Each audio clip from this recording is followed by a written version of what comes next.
Assalamualaikum warahmatullahi wabarakatuh. Bismillahirrahmanirrahim. Alhamdulillahi rabbil alamin. Wal 'aqibatu lil muttaqin. Wala 'udwana illa 'alal zalimin. Asyhadu an la ilaha illallah wahdahu la syarika lah. Wa asyhadu anna Muhammadan abduhu wa rasuluhu la nabiyya ba'dah. Allahumma shalli wa sallim wa barik ala sayyidina Muhammadin wa ala alihi wa ashabihi ajma'in. Subhanaka la ilma lana illa ma 'allamtana innaka antal alimul hakim. Wa tub 'alaina innaka antat tawwabur rahim. Wa la hawla wa la quwwata illa billahil 'aliyyil azim. Rabbi syrah li sadri wa yassir li amri wahlul 'uqdatam min lisani yafqahu qawli, amma ba'du. Hadirin jamaah salat maghrib Masjid Al-Jihad yang dimuliakan Allah, pertama-tama terlebih dahulu marilah kita sama-sama memanjatkan puji dan syukur kita kehadirat Allah Subhanahu wa taala, karena dengan limpahan rahmat, karunia, taufik dan hidayahnya jualah kembali kita pada malam hari ini, malam Ahad, kita kembali dapat berkumpul dalam rangka kita sama-sama melaksanakan kewajiban kita selaku umat yang beragama Islam, yaitu kita diwajibkan untuk senantiasa sholat 5 waktu dalam sehari semalam. Kewajiban tersebut dimulai sejak Nabi di Isra dan Mi'rajkan, yaitu pada tanggal 27 Rajab. Pada tanggal 27 Rajab, setahun sebelum Nabi hijrah ke Madinah. Dan pada tahun itu dikenal dengan tahun duka cita, Amul Huzni, tahun duka cita. Karena pada tahun itu Nabi kita Muhammad SAW ditinggalkan istri beliau yang tercinta, yaitu Sayyidatina Khadijah Al-Kubra. Kemudian setelah istri beliau meninggal, tak lama kemudian Paman Sidin lagi meninggal juga. Ya, Pamanda Sidin Abu Thalib. Nah, makanya pada hari itu, pada tahun itu dinamai tahun Amul Huzni atau tahun duka cita. Salawat serta salam semoga pula senantiasa tercurah kepada junjungan kita Nabi besar Muhammad sallallahu alaihi wasallam, pada keluarga beliau, sahabat beliau, dan orang-orang yang senantiasa mengikuti jejak langkah beliau ila yaumil qiyamah. Dan marilah kita sama-sama memperbaharui niat i'tikaf kita dengan niat nawaitu an a'takifa fi hadzal masjid sunnatan lillahi ta'ala. Sengaja saya beriktikaf di dalam masjid ini sunnat atasku karena Allah Ta'ala. Hadirin jamaah salat maghrib Masjid Al-Jihad yang dimuliakan Allah, baik, kita akan melanjutkan pelajaran kita tentang waktu sholat, ya, waktu sholat.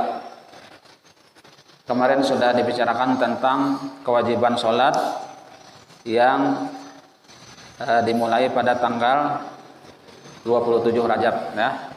Walaupun pertama itu Allah mewajibkan kita ini untuk sembahyang 50 waktu. Namun karena kasih sayang Nabi ya kah kepada umatnya, dan juga idenya Nabi Musa, terjadilah sholat itu tadi dikurang ya kah. Setelah Nabi mondar mandir 9 kali ya kah, turun naik 9 kali memohon keringat supaya sholat yang 50 waktu itu dikurangi, akhirnya menjadi 5 waktu. Dan yang 5 waktu ini pun ya kah, kebanyakan manggawinya itu belang kambingan ya kalau. Nah terus terang aja kita, belang kambingan tak baik juga pangjar belang kambingan daripada belang hadangan ya kah.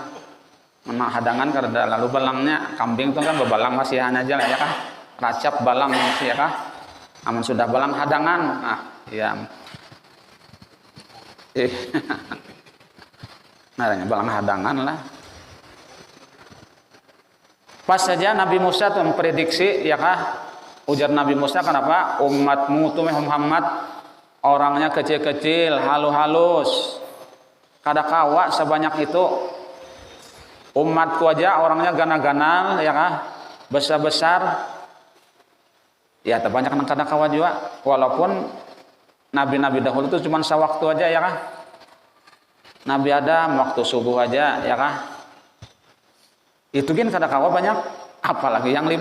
Nah ya kalau umat kita Muhammadnya halus orangnya, minta lagi ya kah, minta lagi ujar Nabi Musa nih, 5 tuh masih banyak lagi, karena memandang umat-umat yang terdahulu itu, nabi-nabi yang terdahulu itu cuma 1 waktu. Umat Nabi Muhammad ini 5, orangnya halus pulang ya kah. Ya kan Nabi naik sekali lagi lah, bisa habis lah.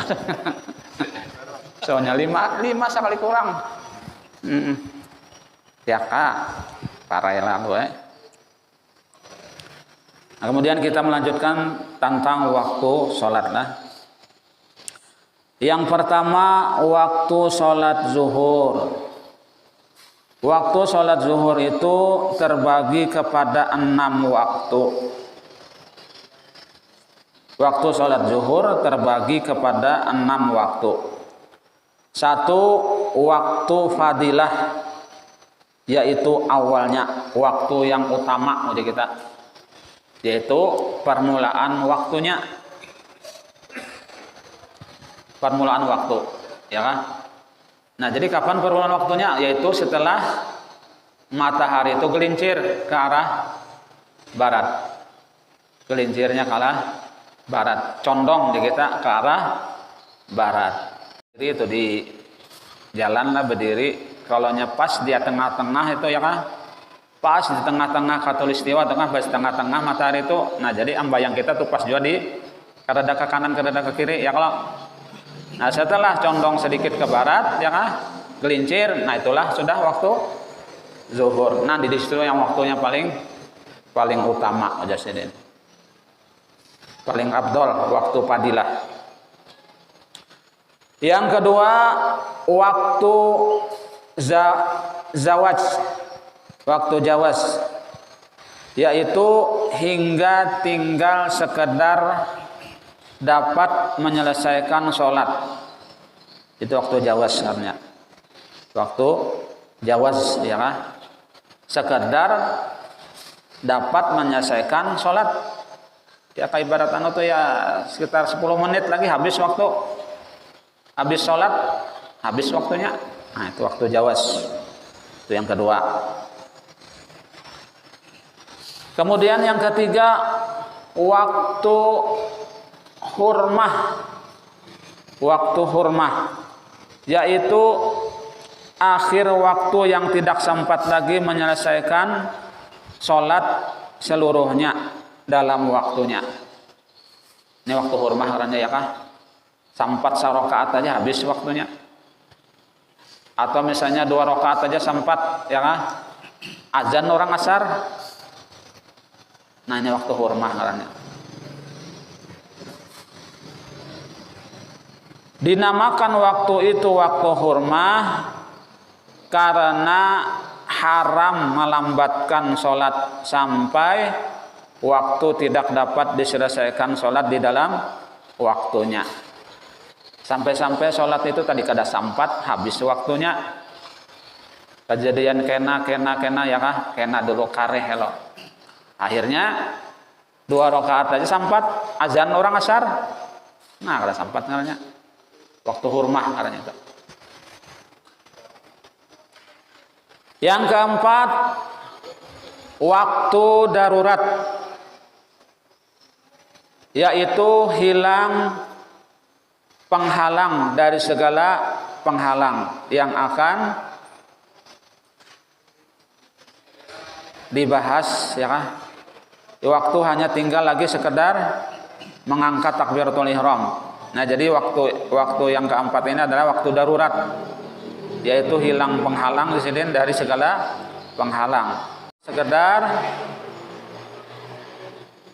mengangkat takbiratul ihram. Ya kan? Pas Allahu Akbar mengangkat takbiratul ihram. Habis waktunya ya kan? Kemudian yang kelima waktu uzur. Waktu uzur yaitu waktu asar bagi orang yang musafir yang mengerjakan jamak takhir. Waktu uzur namanya. Yang kelima ini waktu uzur yaitu waktu asar bagi orang yang musafir yang mengerjakan jamak takhir, ya kan? Kalau jamak takdim itu kan waktu asar dibawa ke zuhur. Kalau waktu jamak takhir ini zuhur dibawa ke asar. Nah, itu waktu uzur ngarannya. Ya kan? Bagi orang yang musafir, artinya dalam perjalanan. Kemudian yang keenam waktu ikhtiar, yaitu waktu jawas. Waktu jawas. Jawas tadi ya, waktu nang ada tadi ya kan? Masih kawal lagi waktu salat bebayanya sempat habis ya, nah waktu jawas. Ikhtiar ya. Inilah yang disebutkan dalam kitab Tuhfah, seperti yang tercantum di dalam kitab Majmu' yang dinukil dari pendapat kebanyakan ulama. Berbeda dengan apa yang dikatakan oleh Qadhi bahwa waktu fadilah seperempat dari panjang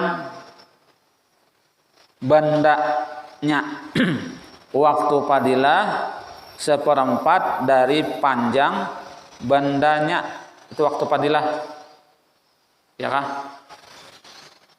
Misalnya tongkat misalnya ditajak itulah. Semeter tongkatnya misalnya, lalu bayangannya itu cuman hanya saparapat meter sekitar salawi senti bayangan tongkat itu, dan itu waktu fadilah mulai Jawa tadi, mulai gelincir tadi sampai saparapat. Nah, itu waktu fadilah. Ini pendapat Qadhi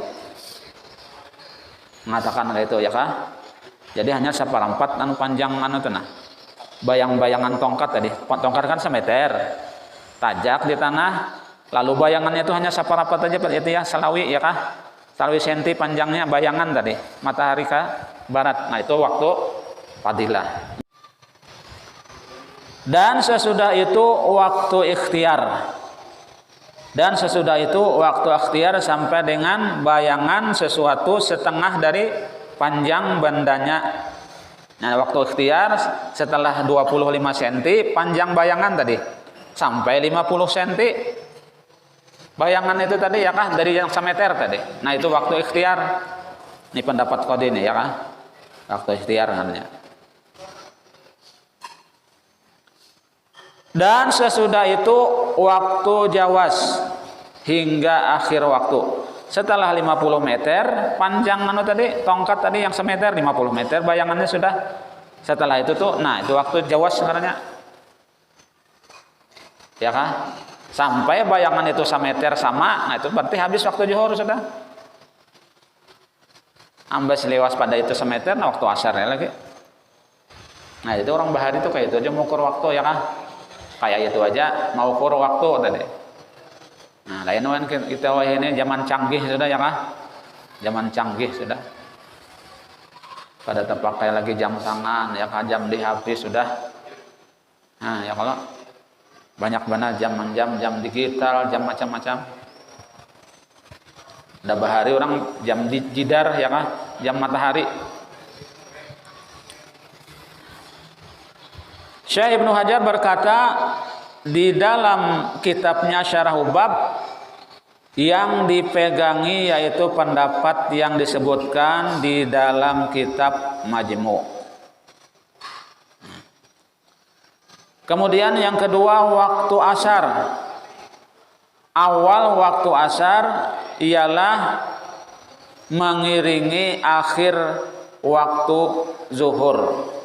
Mengiringi akhir waktu zuhur dan waktunya sampai dengan tenggelam matahari seperti yang disebutkan dalam hadis yang terdahulu dan hadis yang berbunyi man adraka raqatan minal asri qabla an taghruba syamsu faqad adrakal asra, yang artinya barang siapa mendapat satu rakaat sebelum matahari terbenam berarti ia telah mendapat sholat asar.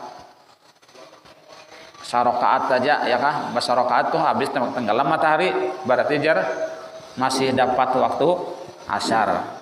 Hadis riwayat Bukhari dan Muslim. Dan lagi diterangkan di dalam hadis lain waktul asri malam taghrubis syamsu. Waktu asar selama matahari belum tenggelam. Ya kah?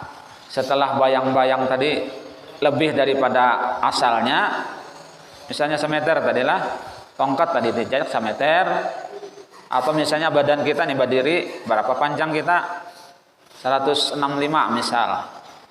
Jadi panjang 165 juga bayangannya, nah berarti situ habis sudah waktu zuhur menyambung waktu asar. Nah waktu asar itu sampai tenggelam matahari, itu waktu asar.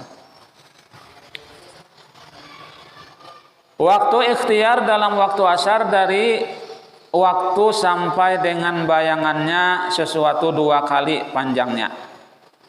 Waktu ikhtiar dalam waktu asar, ya kah? Dari waktu sampai dengan bayangan sesuatu 2 kali panjangnya. Itu waktu ikhtiar namanya. Dari bendanya sesudah rembang seperti yang disebutkan dalam hadis terdahulu. Itu waktu ikhtiar namanya. Sampai bayang-bayang sesuatu itu 2 kali lipat. Ya kah? Itu waktu ikhtiar. Misalnya semeter tongkat tadi bayangannya sampai 2 meter. Nah itu waktu ikhtiar namanya.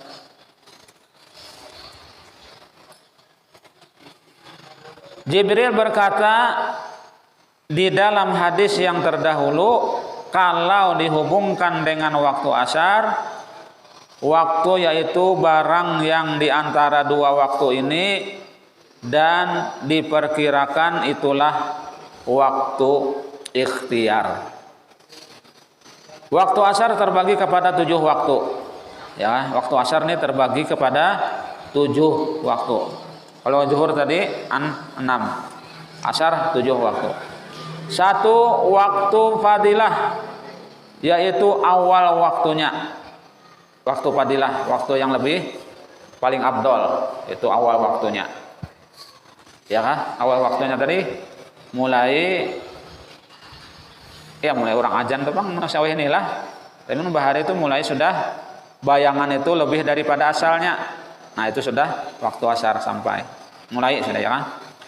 Yang kedua waktu ikhtiar, yaitu yang disebutkan di atas tadi. Sampai bayangan tadi sudah sama 2 kali lipat. Nah itu berarti waktu ikhtiar. Yang ketiga waktu jawas dengan tidak karahah, yaitu sampai matahari menguning. Sampai matahari menguning nih waktu jawas namanya. Ya kan? Waktu jawas itu artinya boleh. Yang keempat waktu jawas serta karahah, Yang di atas tadi waktu jawaz dengan tidak karoha, artinya dengan tidak makruh, ya kan? Waktunya jawaz boleh tapi belum makruh. Kalau yang keempat ini waktunya jawaz juga boleh tapi disertai dengan makruh. Yaitu sesudah matahari menguning sampai kadar cukup waktu untuk mengerjakan sholat.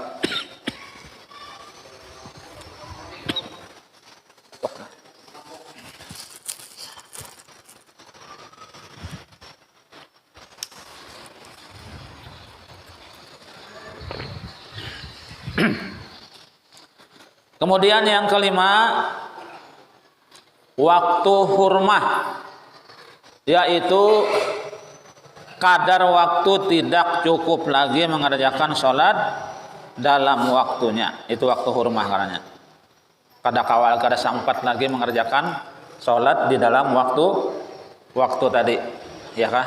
Misalnya takbir, ya kah? Lalu sempat sarokaat, waktu hurmah karena, atau 2 rakaat, itu waktu hurmah karena.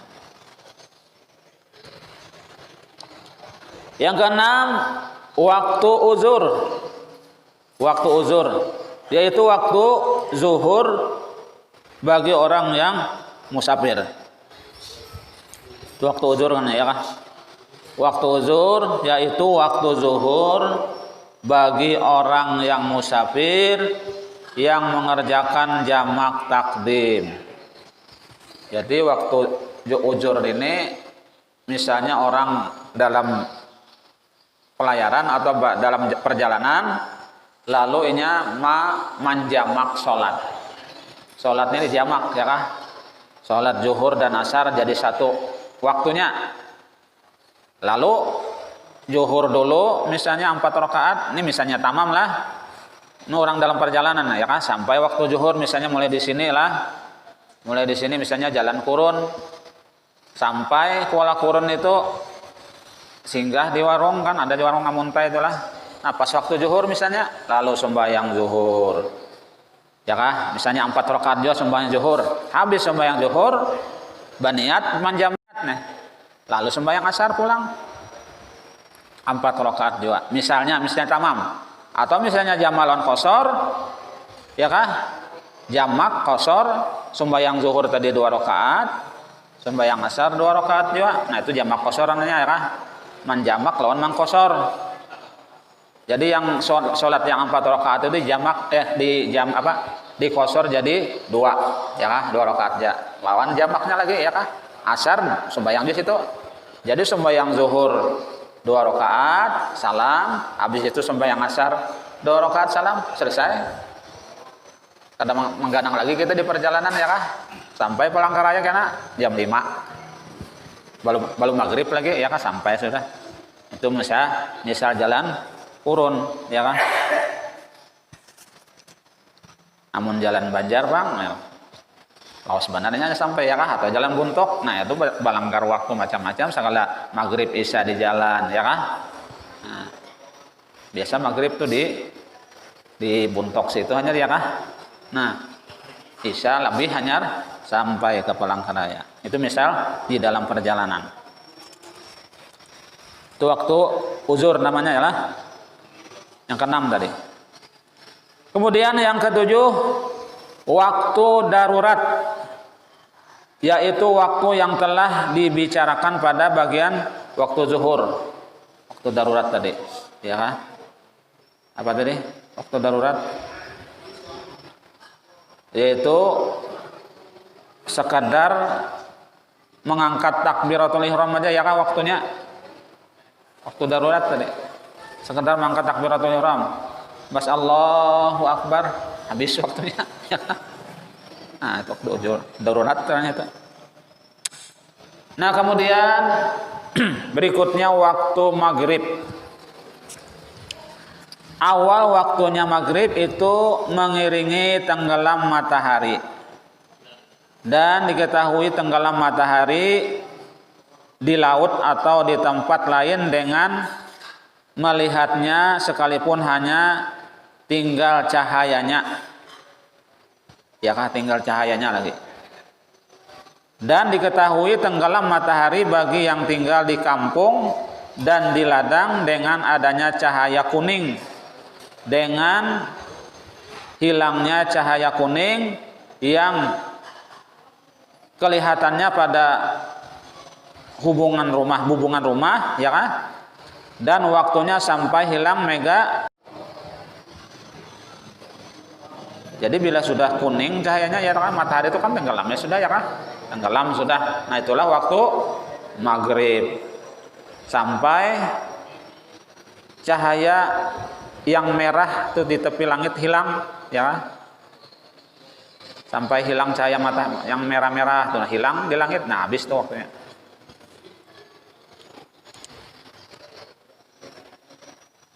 Sebagaimana yang diterangkan dalam hadis yang berbunyi waktu sholatil maghribi malam yaghibis syafaqu.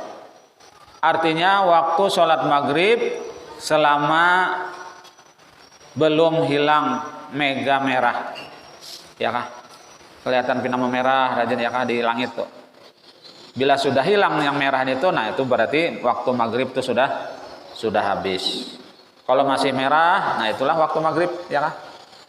Masih ada waktunya. Dikeluarkan dari mega merah yaitu yang kuning dan yang putih. Dan kalau mega merah tidak hilang pada suatu negeri dan negeri itu tidak ada mega merah, maka dihitung sesudah tenggelam matahari negeri itu sampai waktu yang diperkirakan hilang mega merah pada negeri yang terdekat. Artinya mun kada mau hilang juga di situ ya kah mega merah tadi kada sih hilang-hilang. Dihitung mulai nang apa nang ada nang hilang ya kah, di mana negeri pindah nang hilang, mulai kapan hilangnya itu ya kah, berapa itulah berapa jam hanya hilang. Nah disitulah kita menghitung waktunya waktu maghrib tadi ya kah. Nah, tetapi ini jika terpaksa memperhitungkan yang seperti itu pada saat terbitnya fajar. Tetapi kalau akan membawa akibat harus memperhitungkan terbit fajar seperti antara tenggelam matahari dan hilang mega merah pada negeri yang ada mega merahnya, sekedar waktu malam negeri yang tidak ada mega merahnya atau yang tidak hilang mega merahnya. Ya kan? Berarti ada juga nang mega merahnya nih kada sin hilang ada aja ya kapinnya merah-merah. Nah berarti kita mencari patokannya negeri yang ada mega merah dan hilang. Nah itu ya kan. Maka dalam bentuk ini tidak dapat diperhitungkan hilang mega yang merah karena itu isya, tidak ada batas waktu isya pada negeri itu. Seyogyanya diketahui waktu maghrib pada negeri yang ada mega merahnya dengan waktu malamnya. Maka kalau waktu maghrib negeri itu seperenam malamnya, maka kita jadikan seperenam malam negeri yang tidak mempunyai mega merah atau yang tidak hilang mega merahnya. Oh ya. Sedang itulah. Nah sampai di sini dulu yang dapat ulun sampaikan. Mudah-mudahan sedikit banyak ada manfaatnya dan mudah-mudahan Allah Subhanahu wa taala mengampuni segala dosa-dosa kita, dosa ibu bapak kita, keluarga kita, dan tetangga kaum muslimin dan muslimat, dan mudah-mudahan Allah Subhanahu wa taala mengabulkan hajat kita, baik hajat dunia dan hajat akhirat, dan mudah-mudahan Allah Subhanahu wa taala mematikan kita dalam keadaan husnul khatimah. Amin ya rabbal alamin. Demikian yang dapat ulun sampaikan, mohon maaf apabila ada kekurangan dan kekeliruan. Wabillahi taufiq wal hidayah. Wassalamualaikum warahmatullahi wabarakatuh.